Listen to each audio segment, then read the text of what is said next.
Welcome back. There's a lot to talk about, but I'll try to make this quick. So let's start off with the big news.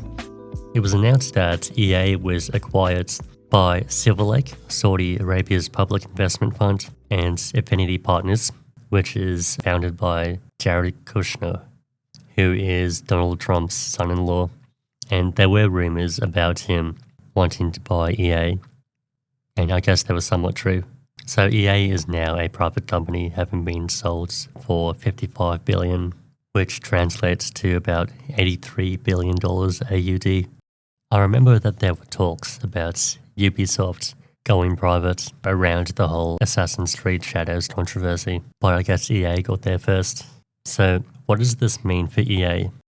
Paul Tassi pitches in. So this article is called, "What will EA's $55 billion Saudi deal mean for its games?" In the article, he points out that EA has $20 billion worth of debt. Other than that, he also mentions a Wedbush analyst, Michael Pachter, who says that this move will come with a big push into mobile games. Otherwise, the article doesn't really provide much insight into what this actually means for the company going forward. But what is interesting is that the EA CEO, Andrew Wilson, will stay on board. He released a statement, and the statement was released to EA's own websites. "Our values and our commitment to players and fans around the world remain unchanged. I am excited to continue as CEO, working alongside our leadership team to advance our strategy. United by our vision, we will deliver experiences that transcend platforms and empower players everywhere to create worlds, characters, and stories that are bold, interactive, and deeply connected." So a bit of PR dribble, I guess.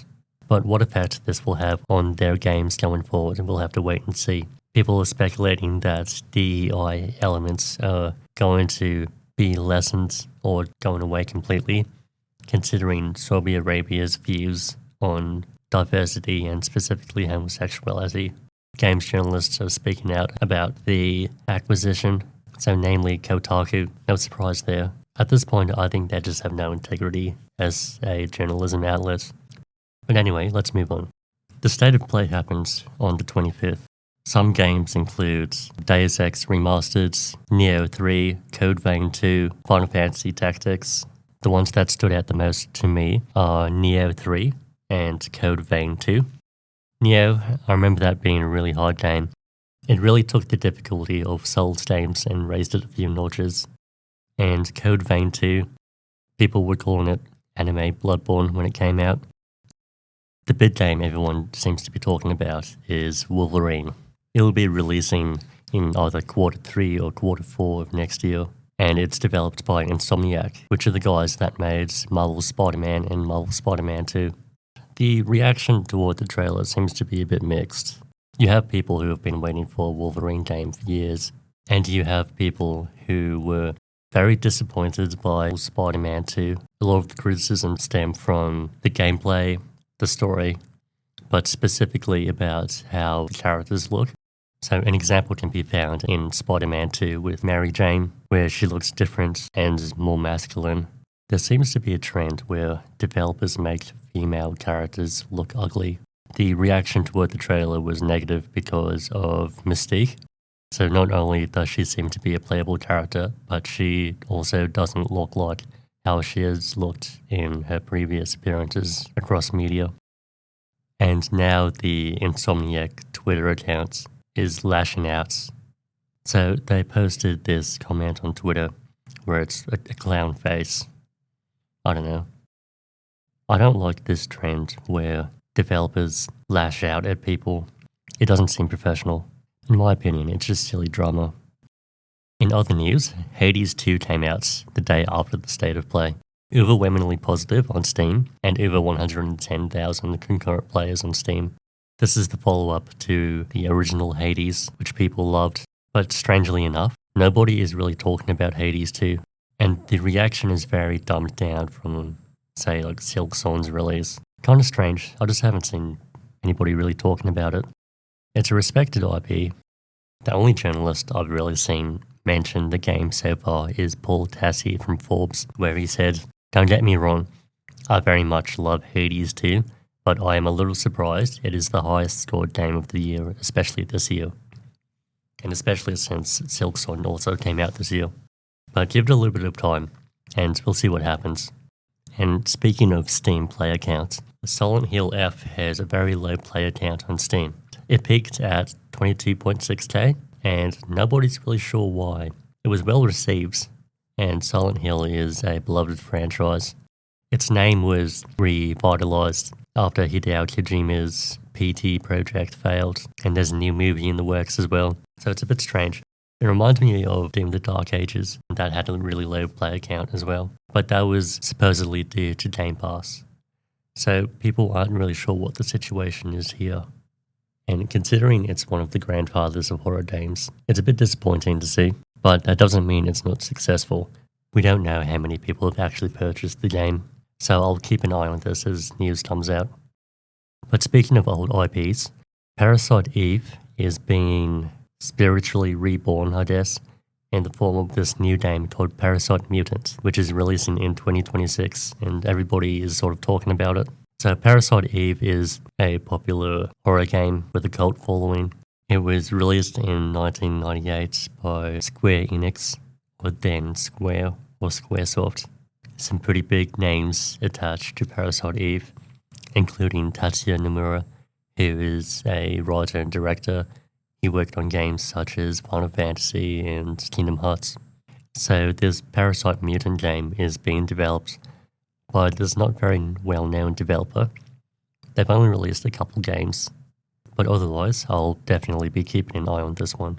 So, Ghost of Yotei. Reviews have come out, all the journalists are praising the game, which to me is always a bit of a red light. It's probably obvious how I feel about games journalists by now, but yeah, they're all praising the game. I've been replaying Ghost of Tsushima, which is a pretty great game, and I know that Ghost of Yotei has had a lot of drama surrounding it, which includes drama stemming from Erika Ishii, who is the actress for the protagonist, and she is a leftist activist who's part of Antifa. And there's also the Drew Harrison situation, where Drew Harrison, who was a senior developer at Sucker Punch, he was fired due to making disparaging comments on Twitter about the death of Charlie Kirk. And it's a shame because Ghost of Tsushima was a good game, and before now Sucker Punch had a good rapport, but that has just gone down the drain due to a couple of bad actors. So I'll have to do what I usually do and wait for the player reception. Alright, so some side drama. ICE released a video where they played Pokemon music in the background, and people were calling for the Pokemon company to take action or to issue some sort of response, because it was assumed that ICE didn't have the rights to use the music, which turned out to be true, because Pokemon issued a response. We are aware of a recent video posted by the Department of Homeland Security that includes imagery and language associated with our brands. Our company was not involved in the creation or distribution of this content, and permission was not granted for the use of our intellectual property. So this was a response from Pokemon Company International to BBC. Nintendo is known to be pretty litigation heavy. Somehow I doubt they're going to push for litigation in this situation. They really like picking on smaller companies and smaller creators, but we'll see what happens.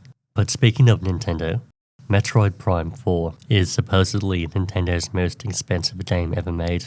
So Metroid Prime 4 Beyond, which is releasing later this year. So the news comes from Kiwi Talks, and he's been in the news lately. A lot of journalists are using him as an authority on specifically Metroid games, and he has claims that he has sources. So according to him, it'll cost about $100 million. In other news, another old IP, Splinter Cell, is getting a show. It's called Splinter Cell Death Watch, and it's going to be a Netflix show that's releasing in about 2 weeks, October 14th. I liked the original Splinter Cell games, so I'm a bit worried about this one, especially after what they did with Devil May Cry. After watching the trailer, I'm pretty convinced that they're going to replace the main protagonist with a female character, which seems to be a trend these days. I still remember that He-Man show where they killed off He-Man in the first episode, and the rest of the show was about this girl that nobody cared about. It's almost like if a show features a straight white male, they have to then juxtapose that character with someone who's quote-unquote diverse, but we'll see. So let's talk about Pokemon.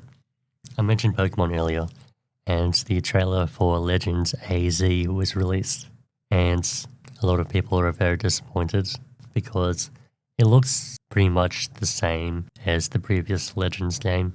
I'm a big fan of the Pokemon games, but Game Freak isn't doing the best that they can, I think.